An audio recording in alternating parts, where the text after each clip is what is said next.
beti ongoa, publiko bat, prezioi behidatuko jona, eta jungo dana prezio bila, eta beste publiko bat, kalidadea bilatuko duna, eta eskaintzei ozun desberdintasunoi bilatuko duna. Goazen zentratzea zein dan gure publikoa. Ze askotan gaude, denbora guztin hitz egiten, eske jendea jutea eskiz supermerkatuta eta dena erosteu han. Ja, baina eske, utzi pertsona horiek baken? Ez di gure publikoa? Igual etorkizun baten izango, goazen itea bide bat, etorkizun baten publikoi handitzeko. 100% da zure publikoa? Zentratu 100% hortan. Baina komunikatu ondo.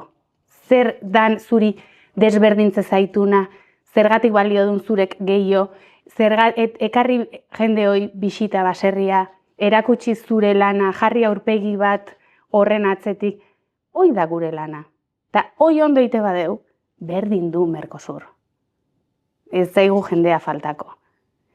Baino, nola asko kostatzen zaigun, beti iteiteun gauzez aratago, gutzate bai, errexena, netzako dendan errexena da, saltzen jartzea, baserria jun, eta patata ere itea, edo beti indeulako, errexite deulako, eta ez digulako erronka bat, suposatzen. Baina gaur egungo eozein enprendimentutan, ez badezu balio erantsi bat erakusten eta ondo komunikatzen beste pertsonai, zer dan zuri desberdin ite zaituna, orduan zure proiektukin ingoe nahi duena, nahi duen legekin, baino zuk hartu bai dozu aurre horri.